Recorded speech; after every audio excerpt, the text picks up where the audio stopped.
9 de la mañana con 37 minutos. Seguimos haciendo radioanálisis en este viernes 3 de octubre y ya estamos en contacto con nuestro siguiente invitado del programa, el diputado de Renovación Nacional, integrante de la Comisión de Hacienda, también de la Comisión Mixta de Presupuesto, Frank Sauerbaum, con quien vamos a abordar el debate de presupuesto que nos va a acompañar durante los próximos meses. Diputado, muy buenos días. Buenos días. Diputado, muy buenos días, gracias por acompañarnos esta mañana. Quiero que partamos con una apreciación general para entregarle a nuestros auditores y auditoras respecto a la propuesta que hace el Ejecutivo y cómo proyecta el debate de presupuesto. Mire, en la medida que uno conoce más antecedentes, más nervioso se pone, porque acabamos de tener la información ayer de que la ejecución presupuestaria de los ministerios en promedio llega al 55%, y estamos entrando al mes de octubre. Por lo tanto, ya el presupuesto parte de la base equivocada de que la ejecución del presupuesto de todos los ministerios se ejecuta al 100%. Cuando tú haces un cálculo por sobre un cálculo equivocado, ya partimos mal, porque obviamente tenemos que tener una ejecución presupuestaria cercana al 100% para poder evaluar sobre eso la nueva ejecución del año nuevo, del año 2026 en este caso. Así que vamos a ver si efectivamente se hace una modificación respecto de la ejecución presupuestaria final que se va a conocer justamente durante estos días en las distintas subcomisiones que nosotros hacemos. Son distintas subcomisiones que analizan ministerio por ministerio, pero ese antecedente ya marca una pauta, digamos, de lo que vamos a tener que poner atención. Segundo, nosotros esperábamos un presupuesto más cercano al 1% que al 2%. Finalmente el gobierno presentó un proyecto cercano al 1,7%. Pero, como le digo, fundamentalmente, dado a que tenemos poco nivel de ingreso y obviamente hay que hacer una serie de ajustes fiscales para poder cumplir el balance estructural que el gobierno se ha autoimpuesto. Lamentablemente estamos lejos de eso, porque hoy día, en el mes de septiembre, el balance estructural va en el 2,2 de déficit y el gobierno se había propuesto como meta para el año al 1,8. Por lo tanto, ya nos pasamos y por lo tanto también vamos a poner el énfasis ahí justamente porque si queremos llegar al balance estructural que el gobierno se puso para el próximo año 2026 del 1,1, el ajuste fiscal va a tener que ser muy importante y eso requiere cortar recursos de compromisos sociales que obviamente nosotros no estamos dispuestos a hacer. Por eso esta discusión de presupuesto va a ser distinta a las otras. Hoy día la discusión de presupuesto se va a basar primero en todo lo que es la exposición que se hizo del Estado de Finanzas Públicas el día martes, y luego de eso vamos a poder ver cierto ministerio por ministerio con los recursos que se le van a asignar, porque la discusión es anterior, diría yo, a lo que finalmente se va a aprobar como ley de presupuesto para el 2026. Entiendo en esa línea, diputado, que el proceso de rendir cuenta a la ejecución presupuestaria es bien importante, no solamente por lo que decía usted, que quiero profundizar en el tema de cuánto se va a aumentar el gasto público, sino que también por lo que plantea, o las acusaciones más bien que pone sobre la mesa la candidata Evelyn Matei, de gastos que no se estarían transparentando, más bien deuda que no se estaría transparentando en vivienda y también en salud. Usted ya dijo que comentó en otros medios de comunicación que respaldaba esas acusaciones y que se tenían que transparentar esos gastos y que justamente en este proceso de ejecución presupuestaria, de dar cuenta a la ejecución presupuestaria, debería transparentarse eso. Y se lo pregunto, lo pongo sobre la mesa porque la UDI incluso dijo que no se debería tramitar el presupuesto, que estaban dispuestos a no tramitar el presupuesto si es que no se rendían las cuentas. ¿Cómo ve ese emplazamiento de alguna forma? Mire, yo lamento que tengamos este nivel de duda, porque esta discusión no es una discusión tan política, sino que más bien técnica, pero cuando el gobierno en los 3 años anteriores ha tenido errores bien garrafales, como la proyección de ingreso equivocada para el año 2024, el balance estructural, cierto, que se han impuesto y no se ha cumplido durante los últimos 3 años. Entonces hay una serie de dudas respecto de si el gobierno está efectivamente presentando los datos adecuados, y por eso obviamente está la incertidumbre de si estos datos están correctos. Por eso nosotros vamos a hacer un análisis anterior a la discusión de la ley misma, y eso es lo que ha planteado Evelyn Matei, pero además porque como se ha denunciado, no lo hemos denunciado nosotros, lo han denunciado los gremios, cierto, de la construcción, respecto de las deudas que hay con el Ministerio de Vivienda, por ejemplo. Ese es una deuda bajo la línea, que se llama, cierto, contablemente. que no está reflejada necesariamente en lo que el gobierno presenta, porque es una deuda, digamos, que se tiene con proveedores. Entonces hay deudas que no están definidas y no están declaradas dentro de lo que el gobierno ha presentado como su balance, como su déficit, como sus gastos. Entonces, por eso tanta duda. Yo espero que el gobierno, en el transcurso de la discusión, nos deje más tranquilos y no busque, digamos, una forma de tergiversar la realidad, porque lo que hizo el ministro Grau ayer a mí me llamó mucho la atención, porque él dijo que el balance estructural que se habían impuesto no se había cumplido porque el Congreso no había aprobado los proyectos de ley que ellos habían presentado, y en consecuencia que el propio Consejo Fiscal Autónomo le dijo hace meses atrás que ellos tenían que hacer un ajuste independiente de lo que se aprobara o no se aprobara en el Congreso, porque eso era improbable de que ocurriera, y el gobierno ni siquiera ha presentado todos los proyectos de ley que se comprometió. Entonces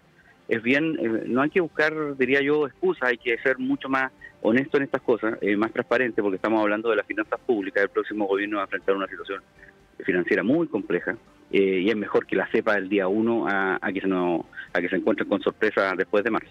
A propósito que usted mencionaba lo que respondían desde el Ejecutivo, ¿cómo ve la respuesta que dio el ministro Montes, que cifró la deuda que tienen con las constructoras en 130 millones de dólares? Decía, suman muchas cosas que no corresponden, porque esa cifra justamente redujo a casi un décimo el monto que se ha dicho que adeuda la cartera. Ojalá que sea así. Esas son cifras que dieron las personas a las cuales se les adeuda. Entonces, independiente si contablemente pertenece a una u otra ítem, lo que corresponde, cierto, que se pague. Por lo tanto, independiente de que sea de uno u otro ítem, se tiene que pagar de todas maneras, y por lo tanto es importante que se aclaren esas situaciones. A lo mejor el ministro tiene posibilidades de hacer pagos, cierto, pronto, y a lo mejor ellos hay información que no se sabe, puede ser. Nosotros siempre creemos que la gente actúa de buena fe, y por lo tanto esperamos que el ministro diga cierto, esas cifras con conocimiento de causa y que sean transparentes. Ojalá que así sea, y que no tengamos una sorpresa extra, cierto, de los malos números que el gobierno ya va a entregar. Pero como le digo, aquí no se trata de denuncias más, denuncias menos, no se trata de un tema político, como le digo, se trata más bien de cómo vamos saneando las finanzas públicas, porque el costo de no tener las finanzas públicas saneadas lo pagan los más humildes. Y yo le voy a poner un puro ejemplo. Este año, 2025, el Estado chileno va a pagar 4.400 millones de dólares solamente en intereses. Entonces estamos hablando de plata que se pudo haber gastado perfectamente en beneficios sociales, en ayudas económicas, en poder levantar el emprendimiento, en seguridad pública, en salud. O sea, estamos hablando de que si las finanzas no se sanean, finalmente los beneficios que necesitan, sobre todo los más humildes y los sectores de clase media, no van a llegar. Y esa es nuestra preocupación. El resto serán opiniones, pero como le digo, a nosotros nos preocupa más el tema concreto de que no podamos tener las finanzas públicas saneadas para los próximos años. Yo no digo que el próximo gobierno, pero seguramente en 2 o 3 gobiernos más vamos a poder tener las finanzas públicas totalmente saneadas y volver a crecer y volver a tener, cierto, la posibilidad de entregar los beneficios que los chilenos esperan. Conversamos a esta hora de la mañana con el diputado jefe de bancada de Renovación Nacional, Frank Sauerbaum. Algo que planteaba y planteó, de hecho, al comienzo de su discurso en la cadena nacional, el presidente Gabriel Boric, era el respaldo a la gestión económica del gobierno por parte de clasificadoras internacionales. Él decía que mantienen, por ejemplo, clasificaciones o tienen perspectivas más bien estables para un poco respaldar la gestión del gobierno. ¿Cómo ve eso? Bueno, mira, nosotros tenemos los mismos números que tienen ellos. Lo que pasa es que el respaldo que hacen las clasificadoras tienen que ver con otros aspectos que tienen que ver más bien con los esfuerzos que se hacen para poder sanear, cierto, la situación financiera. El gobierno, como de mi punto de vista, no lo ha hecho bien en materia financiera, tanto así que, porque mira, mucha gente habla de los gastos, cierto, pero no se ha puesto el foco en lo más importante, que tiene que ver con los ingresos. Hoy día el país ha sido incapaz de generar ingresos para cubrir sus deudas, y eso es lo grave. Tenemos una incapacidad de crecer hace mucho tiempo, hace más de 10 años, que la productividad está estancada, que los niveles de inversión vienen cayendo. Hicimos una reforma tributaria en el gobierno de la presidenta Bachelet que finalmente terminó deteriorando los niveles de inversión. Hoy día tenemos 920.000 cesantes. Entonces, falta un gobierno reactivador de la economía, digamos, que le vuelva a dar certeza a los emprendedores y a quienes invierten. Y yo espero que el próximo gobierno sea un gobierno que claramente dé certezas para poder hacer inversión, que no improvise, que no anuncie reformas tributarias en reiteradas ocasiones que finalmente no se llevan a cabo. Este gobierno anunció 3 reformas tributarias. La primera se le cayó, la segunda la presentó hace unos días y no ha avanzado, ahí está, la presentó nomás. Entonces, eso genera incertidumbre en los agentes económicos. Entonces, lo que necesitan los agentes para poder invertir son reglas claras, y eso es lo que necesitamos, que un gobierno nos diga, oiga, estos van a ser los parámetros de los próximos 4 años, y por lo tanto eso da más certeza para hacer inversión en el largo plazo. Diputado, pasemos al tema de la glosa de libre disposición, que el gobierno se ha mantenido firme en plantear que no va a haber glosa de libre disposición, y que de hecho se apegaron a una recomendación de la Comisión de Gasto Público. ¿Cómo ve esta decisión? Mire, yo no comparto esa decisión. Esta es una tradición que viene del gobierno del presidente Lagos en adelante, y siempre ha sido así, y yo lo lamento. Nosotros esperábamos que por lo menos el gobierno hiciera un esfuerzo de reducción del gasto y pudiera dejar unos 400 o 500 millones de dólares de libre disposición. ¿Y por qué? Porque el nuevo gobierno tiene que implementar su programa de gobierno, y no lo puede hacer el primer año en nada, si es que nosotros dejamos la ley de presupuesto aprobada, ¿cierto?, con todos los ítems gastados en el fondo. Entonces el gobierno dice, no, pero es que vamos a dejar una norma para que haya flexibilidad de reasignaciones presupuestarias. Pero eso es imposible, porque resulta que, por ejemplo, si nosotros aprobamos en el Ministerio de Obras Públicas hacer el camino a Puerto Montt, por decir una cosa, no sé, nosotros pudiéramos eventualmente, si sabe que el camino a Puerto Montt no nos gusta, entonces nosotros vamos a sacar esa plata y vamos a ponerla en Arica. Esa es una decisión política que afecta a la gente de Puerto Montt, porque nosotros tomamos una decisión distinta, y el costo político de hacer esa decisión la va a pagar el nuevo gobierno. Entonces el nuevo gobierno no tiene por qué pagar un costo político, ¿cierto?, por una decisión que ellos no tomaron. Entonces, me refiero a que no podemos hacer reasignaciones presupuestarias tan fácilmente de presupuestos ya aprobados, porque la gente se tiene una expectativa, y por lo tanto nosotros no vamos a tener que cortar gastos, ¿cierto?, para poder tener recursos de libre disposición. Nosotros preferiríamos que fuera como siempre, que hubiera un bolsón de recursos que se asignaran en las políticas públicas. Por ejemplo, los primeros 100 días, Evelyn Matei dijo que se va a preocupar de los temas del cáncer de mama, hoy día que está matando a cientos de mujeres en Chile. ¿Y ve viable que se discuta esto? Digo, que el gobierno ceda. ¿Ve viable que el gobierno ceda en este tema? Mire, el ministro Grau hace unos días nos dio a entender que es un tema discutible, que se puede conversar, y yo creo que podemos llegar a un acuerdo que sea satisfactorio. Lo que pasa es que, francamente, el gobierno lo que tiene que hacer para poder dejar una glosa de libre disposición es hacer un ajuste más grande, y eso es lo que no quieren hacer. Entonces esa es la verdad. Eso mismo le quería preguntar, porque lo escuché hablando con Cooperativa hace unos días, y lo que el gobierno propone de crecimiento de gasto público es 1,7%, ¿verdad? Que es el más bajo de 2023, pero usted planteaba que incluso podía ser un poco más bajo, o debería ser un poco más bajo. ¿Nos puede explicar un poco eso? Sí, básicamente referido a lo que te decía al principio. Nosotros esperábamos un presupuesto más bajo, justamente por los bajos niveles de ingresos, porque como le decía al principio, todos hablamos del gasto, pero la verdad que estos gastos se pagan con ingresos, y los ingresos hoy día están tremendamente deteriorados.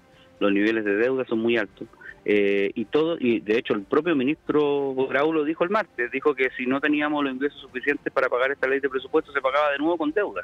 Entonces la deuda, cierto, hoy día está casi en el 43%, y el 45% es el propio límite que se han autoimpuesto, ¿cierto?, allá hace mucho tiempo. Entonces, yo me refería a que nosotros esperábamos que fuera una reasignación de recursos más bien que una ley de presupuesto que expandiera el gasto. En general, la ley de presupuesto aumenta en las últimas décadas alrededor del 4,9%, pero eso pasaba cuando el país crecía al 4%, al 5%, no cuando crece al 1,8%. Entonces, nosotros esperamos que la ley, cierto, de presupuesto sea más ajustada a la realidad económica. Quiero preguntarle por la deuda, diputado, porque el presidente dijo en la cadena nacional, este será el gobierno con menor crecimiento de la deuda desde el primero de la presidenta Bachelet, que justamente el tema de la deuda del país es uno de los centrales en materia económica. ¿Cómo toma la afirmación del presidente?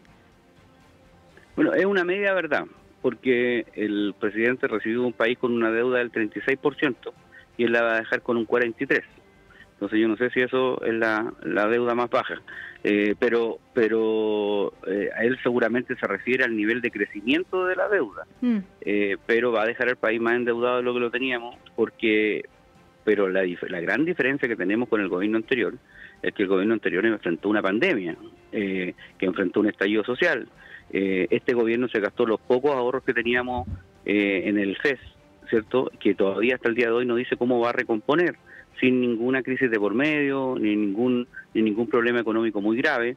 Se gastaron los pocos ahorros que teníamos. Entonces el manejo económico ha sido bastante deficiente y a mí me llama la atención la poca autocrítica. Es bien notable que aquí, por ejemplo, la directora de presupuesto se equivoque de una manera garrafal el año 2023 para el año 2024 con los ingresos que nos hizo tener un nivel de déficit mucho mayor, y nadie diga nada, y la directora de presupuesto esté exactamente ahí mismo. Entonces ha sido bien decepcionante el rol que tuvo, por ejemplo, el ministro Marcel. Nosotros esperábamos otra cosa de él, la verdad. Diputado, nos quedan un par de minutitos, pero no me puedo quedar sin preguntarle por el emplazamiento que hizo el presidente Gabriel Boric a los recortes que se están proponiendo, más específicamente al recorte que propone José Antonio Kast, el candidato republicano, más que al recorte que propone Evelyn Matei. Me imagino que no les parece bien desde su sector, porque lo he escuchado, por ejemplo, el presidente de su partido, pero ¿qué opina del recorte en sí? Mira, nosotros estamos proponiendo un recorte de 8.000 millones de dólares en 4 años, que es mucho más razonable que lo que propone el candidato Kast. Pero a mí lo que me parece mal es la forma y el hecho de que trate de intervenir con una propuesta de un candidato, porque el presidente de la República en esta alocución tenía que hablar de una cosa distinta. Y nos parece mal que se trate de inmiscuir en la elección presidencial. Pero como le digo, nosotros no compartimos tampoco el recorte que Kast propone, por lo que estimamos inviable, así como estimamos inviable también la propuesta que hizo de terminar con el préstamo, ¿cierto?, al Estado para poder pagar mejores pensiones, porque yo mismo he sido miembro de la Comisión de Trabajo y de Hacienda hace largo tiempo, estuvimos en la negociación, buscamos todas las alternativas posibles y la verdad que no la encontramos. Entonces nos hubiese gustado que él nos hubiese anticipado también esa propuesta para haber mejorado pensiones de una forma distinta. Pero como le digo, a mí lo que me molesta del presidente es que intervenga en la elección presidencial alejándose de su rol, ¿cierto?, por sobre el bien y el mal.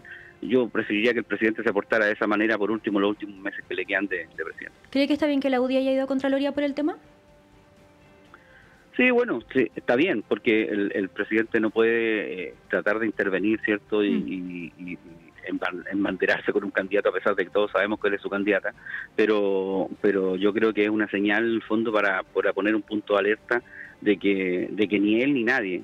Aquí nosotros en nuestra región tenemos ya denuncias de varios seremis que andan haciendo campaña, ¿cierto?, en horas de trabajo, y bueno, yo espero que sea una señal de alerta para que eso no ocurra. Diputado Frank Sauerbaum, jefe de bancada de Renovación Nacional, integrante de la Comisión de Hacienda, también de la Comisión Mixta de Presupuesto, muchísimas gracias por acompañarnos esta mañana.